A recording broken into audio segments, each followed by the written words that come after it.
Good afternoon students. Jiran या noun से पूर्व प्रीपोजिशन का प्रयोग करके दो या दो से अधिक सिंपल सेंटेंसेज को जोड़कर एक सिंपल सेंटेंस कैसे बनाया जाता है, यह पार्ट 12 सिंथेसिस में देखने जा रहे हैं। बहुत पहले बताया गया था कि सिंपल सेंटेंस बनाने के 8 नियम है पार्टिसिपल से, नॉमिनेटिव एब्सोल्यूट फ्रेज से, इंफिनिटिव से, जिरंड से, एडजेक्टिव से, एडवर्ब से, कंजंक्शन से, केस इन एक्विजिशन। यहाँ जिरंड की बात होती। जिरंड होता क्या है? जिरंड किसी भी क्रिया के फर्स्ट फॉर्म में आईएनजी लगा दिया जाए उस रूप को कहा जाता है जिरंड। लेकिन उसकी हिंदी निकालने में क्रिया के अंत में ना, ने, नी जुड़ना इसलिए कि प्रेजेंट पार्टिसिपल में आईएनजी लगा के बनता है, लेकिन वो एडजेक्टिव का काम करता है। ए फ्लाइंग बर्ड, उड़ती हुई चिड़िया, और ये नाउन का काम है। जिरंड जब आएगा तो नाउन का काम करेगा, मुख्य क्रिया में आईएनजी जोड़कर, फर्स्ट फॉर्म में आईएनजी जोड़कर यह भी बनाएगा। काम कैसे नाउन का करता है जरा यहां देखिए। Walking is good for health, walk में आईएनजी जोड़ दिया गया। प्रयोग कहाँ किया गया है? इसका प्रयोग किया गया सब्जेक्ट के स्थान पर, यानी नाउन का काम करता है। he likes reading novels, वो पसंद करता है। क्या पसंद करता है? उपन्यास पढ़ना। या रीडिंग क्या है? जिरंड है।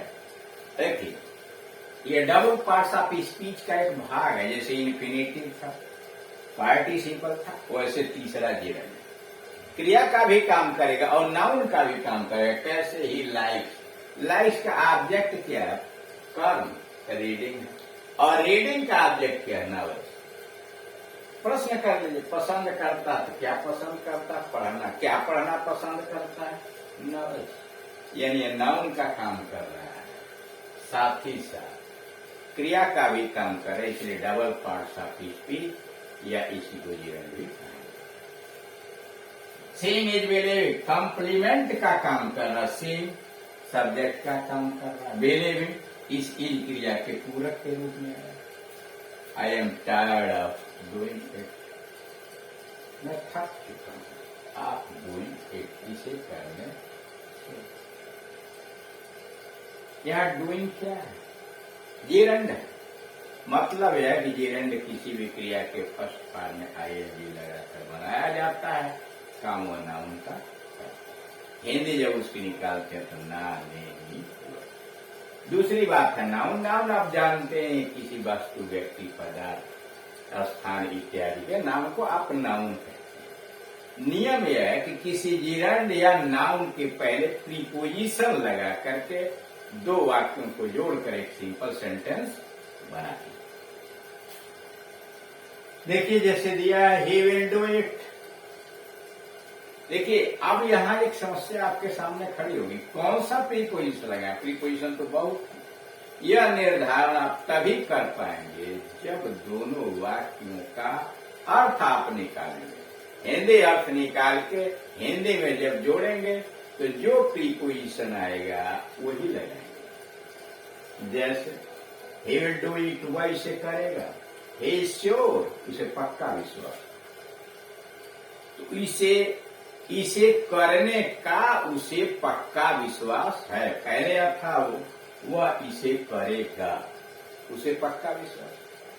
इसको करने का उसे पक्का विश्वास है। He is sure of doing it, इसे करने का आप डूइंग इट। अब क्या है? डूइंग जिरंड हो गया, उसके पहले आप प्रीपोजिशन, यानी जिरंड के पहले आप preposition. Ram sold his books, Ram ने अपनी किताबें बेच दी।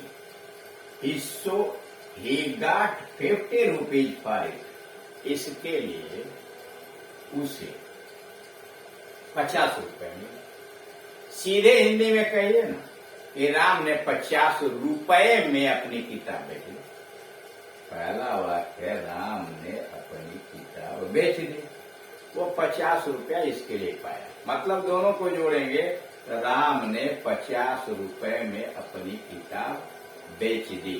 Ram sold, has books for 50 rupees. Hindi तो में रहेगी, लेकिन इंग्लिश में कुछ खरीदेंगे या बेचेंगे तो उसके लिए प्रीपोजिशन फॉर। तो Ram sold has books for 50 rupees. John is ill, John बीमार है। ही हैज हाई फीवर, उसे तेज बुखार है। तो John is ill with high fever, तेज बुखार से जॉन बीमार है। John is ill with high fever. High fever क्या है? नाउन है, उसके पहले विथ आ गया। ही हैड फेल, वो फेल हो गया था। सी हैड फेल, वो फेल हो गई थी। सी हर्ड द न्यूज, उसने समाचार सुना। सी फेंटेड, मूर्छित हो गई। हिंदी में हो जाएगा, अब असफलता का, अपनी असफलता का समाचार सुनकर वो मूर्छित हो गई। ट्रांसलेट कर लीजिए, अपनी असफलता का समाचार सुनकर वो मूर्छित हो गई। ऑन हियरिंग, सुनने पर या सुनकर? ऑन हियरिंग, केवल हियरिंग लिखेंगे, पार्टिसिपल से जुड़ जाएगा। ऑन हियरिंग तो जीरण होगा, सुनने पर। On hearing the news of failure, अपनी असफलता का समाचार सुनने पर। आप आफ्टर भी लगा सकते हैं। After hearing the news of her failure, अपनी असफलता का समाचार सुनने के बाद सी फेंटेड, वो मूर्छित हो गए। क्रिया एक वचन। he did not work at all, उसने बिल्कुल काम नहीं किया। ही पास, वो पास हो गया। उल्टी बात हो गई, उसे काम नहीं किया, वो पास हो गया। हिंदी में क्या होगा? बगैर काम किए हुए या काम न करने के बावजूद वो पास हो गया। इन spite of not working at all, के बावजूद, इन spite of not working at all he pass. He made a promise, उसने वादा पूरा किया, वादा किया। ही केप्ट इट आल्सो, उसने इसे पूरा भी किया। दो काम किया, तो वादा करने के अतिरिक्त उसने इसे पूरा किया। Besides making a promise, besides making a promise he kept it also, उसने इसे पूरा भी किया। ही बारोड 10 रुपीज, उसने 10 रुपया उधार लिया। रविंद्र वाज प्रेजेंट, रविंद्र उपस्थित। He borrowed 10 rupees in the presence of Ravindra. पहले था कि उसने 10 रुपया उधार लिया, रविंद्र उपस्थित था, मतलब रविंद्र की उपस्थिति में उसने 10 रुपया उधार लिया। He borrowed 10 rupees in the presence of Ravindra. He worked hard, he could not pass the examination, उसने मेहनत की, वो परीक्षा पास नहीं कर सका। He worked hard, he could not pass the examination. In spite of working hard, in spite of working hard, कठोर परिश्रम करने के बावजूद he could not pass the examination. You helped me, तुमने मेरी सहायता की। आई वुड हैव फेल्ड, मैं असफल हो गया होता।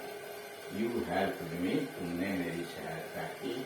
आई वुड हैव फेल्ड, मैं असफल हो गया होता। आई वुड हैव फेल्ड, मैं असफल हो गया होता।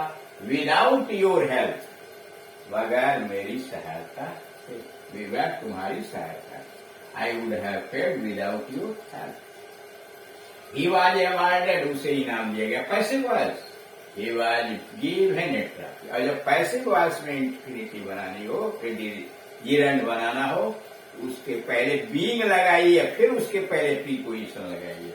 जैसे ही was awarded by being given, क्रिया का थर्ड फॉर्म के पहले आप बीइंग डाल दीजिए। बाय बीइंग गिवन एट्रा, यानी क्रिया का थर्ड फॉर्म लगाइए और उसके पहले बीइंग डाल दीजिए, तब प्रीपोजिशन उसके पहले। He was awarded by being given a, यानी इस तरह से देखा आपने कि जीरंड के माध्यम से अथवा नाउन के पहले प्रीपोजिशन लगा करके आप 2 या 2 से अधिक सिंपल सेंटेंस को एक सिंपल सेंटेंस बना सकते हैं। हाँ, इसमें प्रीपोजिशन है कि कौन सा प्रीपोजिशन आएगा, इसके लिए मजबूरी है कि दोनों वाक्यों का सेंस, अर्थ निकालिए और अर्थ में जो प्रीपोजिशन बैठेगा वही आप लगाएं। ठीक है।